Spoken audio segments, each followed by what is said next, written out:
Hey, how you doing, everyone? Welcome back to Big Frog's 4x4. Today, we're putting a 3-inch lift on the front of this Wrangler. It's in 2003.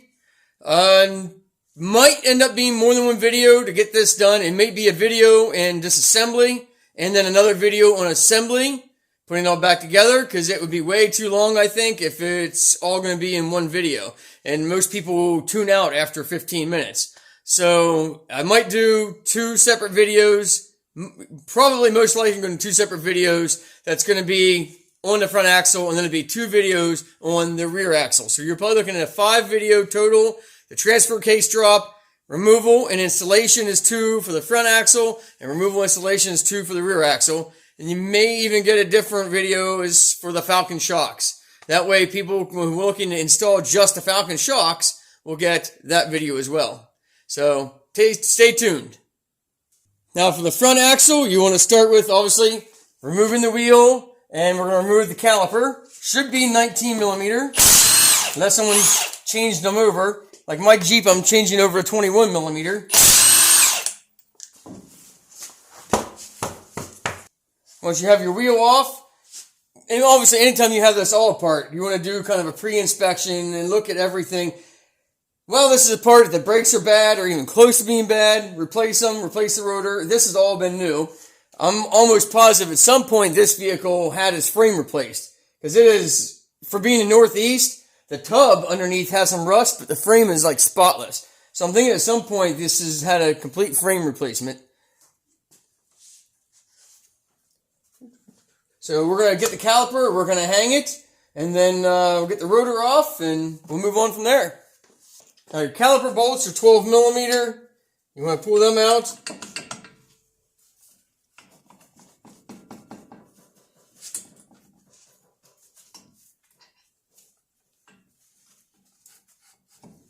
And if you don't have a rust ridge on here, they should slide off fairly easy. Just kind of squeeze and pull them back this way a little bit, get them a little loose. They should come right out. I made my own hangers of different sizes for your calipers. Just a piece of round, flat stock scrap that I had, and I just kind of bent it into an S shape in the vise. That way you can hang your calipers. Don't buy those real expensive ones. You can just bend a bunch of different ones in different shapes and use it for different applications for really cheap. Or you can also go to Walmart or any of the hardware stores, and they have bent S hooks like this for hanging like bird feeders and stuff. They work really well too, and they're like $2.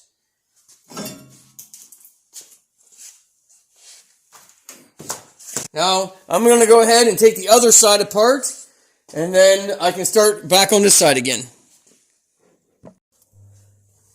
Now, to remove the shock, you need a 13 millimeter wrench and a 13 millimeter socket with an extension so you can get up underneath. The front one's the easy one. I already got that out. Oh, this one's actually going to come out pretty easy too.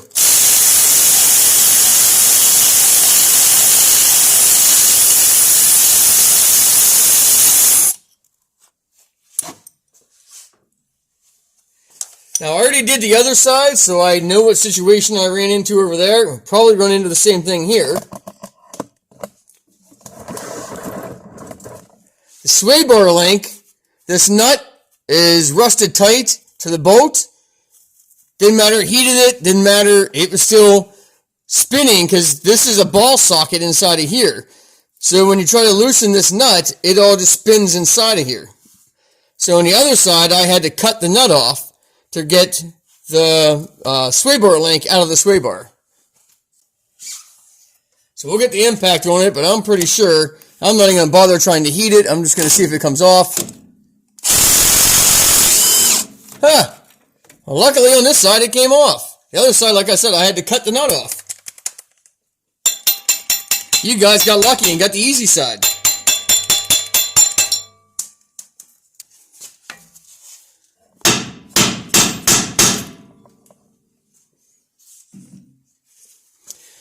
And it does have a bit of a taper, kind of like a ball joint and stuff. So like I said, you just got to tap it a little bit and it should pop right out.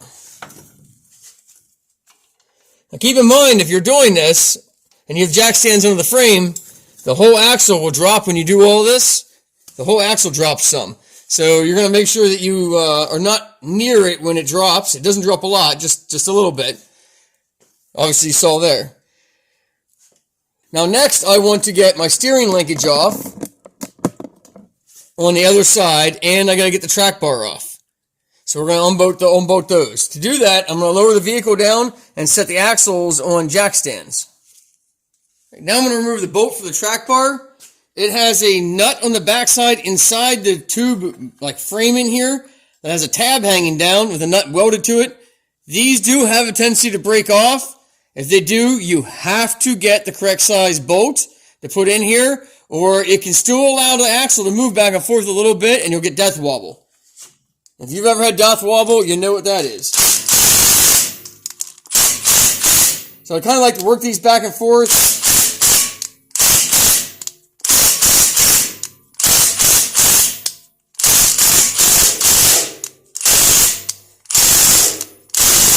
Kind of work that rust loose. It goes through that bushing in there. It's usually not the bolt that rusts tight. It's usually the bolt breaks off inside the track bar bushing.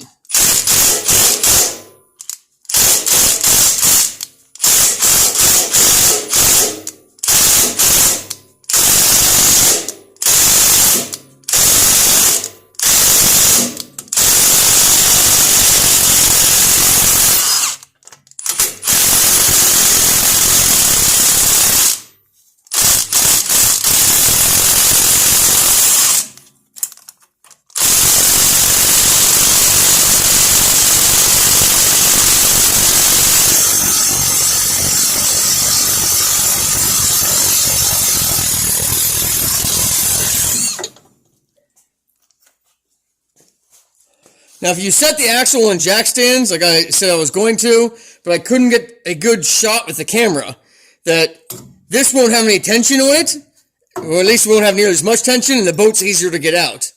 And now when we put this back together, I'm probably going to have to, I'm not sure how I'm going to get the camera in there underneath here to be able to see it clearly, but we'll try to get that in.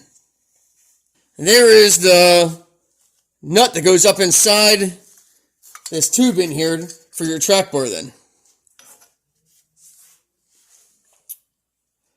So I think I'm going to disconnect or unbolt the steering stabilizer here, and then I'll come down here and I'm going to take this outer tie rod off, and that way the axle is completely removed from the frame. The only thing I'll be holding it on are the upper and lower control arms. Oh, I did forget to mention, this is a 15 millimeter and 18 millimeter, and also the track bar is a 15 millimeter.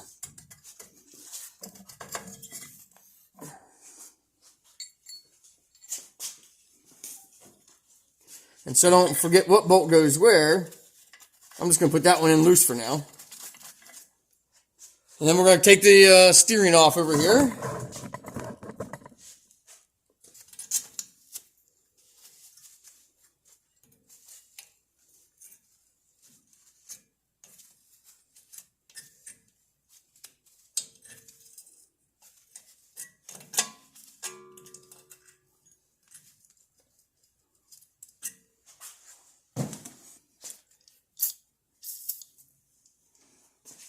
Ooh, she's in there pretty good.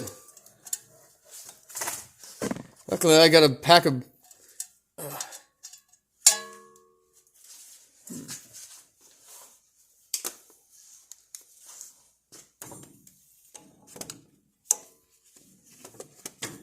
I have extra cotter pins because I'm not sure this is going to come out too easily.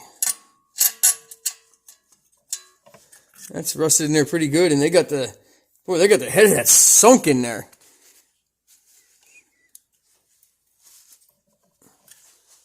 Whoever pulled that cotter pin through, pulled it through tight, and the head is almost halfway pulled through the hole.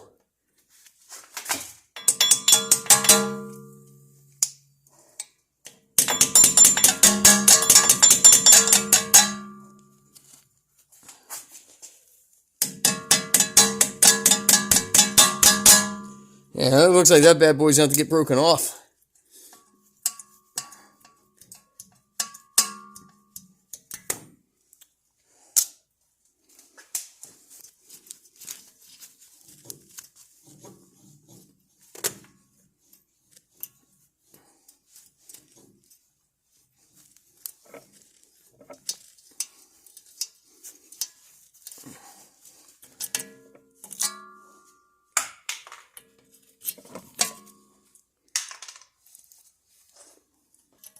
19 millimeter.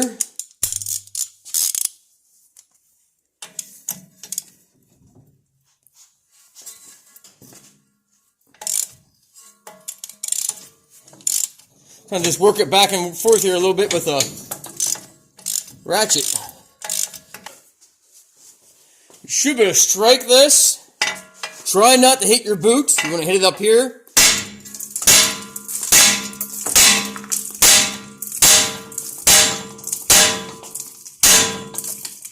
If you strike it just right, it'll vibrate it and knock it loose. Now, if you're putting different steering on, and you don't care about the boot, you can use an air hammer with a pickle fork that comes in and vibrates and knocks them loose. But since we're using this, I didn't want to use a pickle fork because it'll destroy the boot. And we don't want to put a new steering on it if we don't have to. Okay, so right now, the only thing holding this axle in here is the control arms. So this axle should be able to swing down even more. You have to watch that you might have to take the drive shaft off if you're going to remove the axle completely, which I might end up doing because I think it's going to be easier in the long run with doing all 4 control arms and springs and everything. Well, I apologize. I forgot to hit record. So basically I stick a pry bar into here to keep this from spinning, and it's 8 millimeter.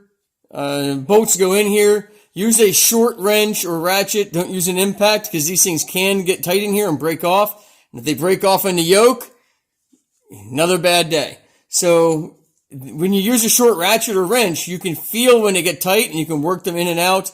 They typically come with Loctite on them also, so they're still hard to get out, but you'll kind of know when you're screwing them out and they jam and they get hard all of a sudden. Screw them back in and then work them back and forth. You may have to even apply a little bit of heat to this. You don't want a lot of heat because you don't want to take the temper out of it, but just warm it up enough maybe that Loctite will get softened. And then once you have both straps off, you come in with a pry bar then.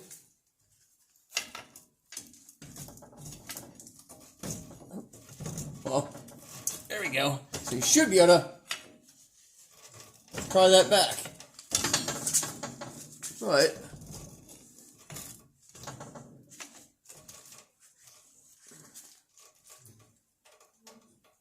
so it looks like with the axle all the way dropped and the transfer case dropped, it's actually fully compressed the drive shaft already. So this one is loose. Once we get the arms and everything else, it'll just fall away. It won't be stuck in there right now anyways. So we'll move on to the next step. Now I've come through and marked all of my alignment bolts here. For the lower control arms, I put 3 marks so they all orient to the same place. Then I'll also mark them left and right so I don't get them mixed up. Then you also have to take off your breather hose from your upper control arm here. Dropped my caliper bolts. And on the back there, you'll see, if I can get a light over there and it'll focus, little tab here that you can just squeeze together and then push that out through the control arm. And then this has a little clamp on here that you can remove and then slide that off your differential.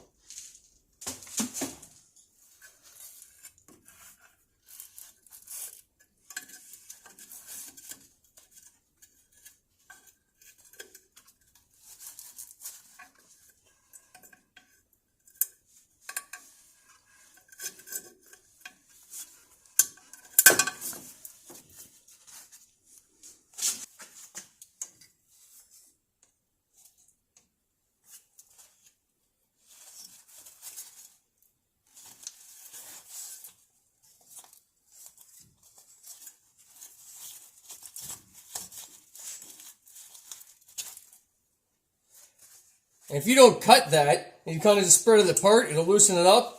Then you can use a set of side dikes and squeeze it back together again and reclamp this. Now, a pretty common issue on these is this little, I don't want to say welded on bolt tab that bends over the arm. the nut on the other side. When you try to loosen the nut, it's usually rusted tight. And then this thing bends and jumps up over and starts spinning. So a pair of vice grips can be applied to that to hold it in place and brace it up against the axle. And that way you can break the nut loose. And you may have to heat that nut. I had to heat them. They weren't going to come off. I had to heat them up a little bit. And then they broke loose. So both the nuts are off. We just got to get the bolts out. But before I get those upper bolts out, I'm going to loosen the lower control arms as well. The upper control arm bolts are a 15 millimeter, and the lower is 21 millimeter for the inner and outer part of the bolt here. The bolt and the nut are 21 millimeter. Oh, lots of dust. Lots and lots of dust.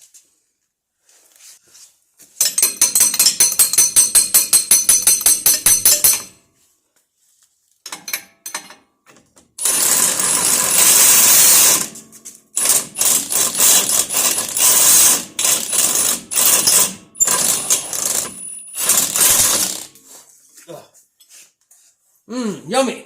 Rust in the morning. Well, actually it's afternoon now. So rust in the afternoon. Alright, that's the bolts for the lower control arm. Now if you have ABS on this axle, make sure you unplug the wire so that you don't break the wire. Obviously this does not have ABS, so I don't have to worry about an ABS wire. So right now, basically, the axle is disconnected from everything except the upper control arms. So we're going to take the upper control arm bolts out, and we should be able to lower this axle completely out of the vehicle.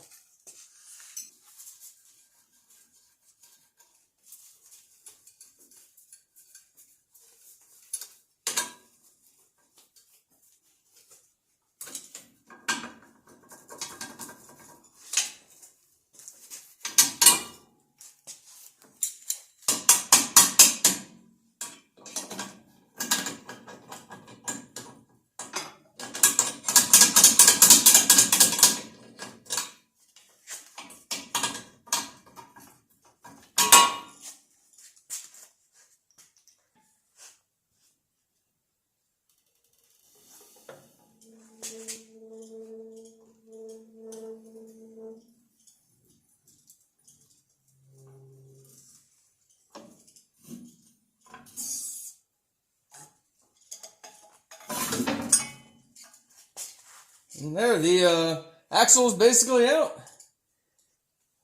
Well, that's end of part 2 of the Teraflex 3-inch suspension install on the TJ, 2003 TJ. Thanks for watching, big folks. 4x4. Don't forget to like and subscribe. Hit that bell if you want notified each video as it comes out. And as always, God bless.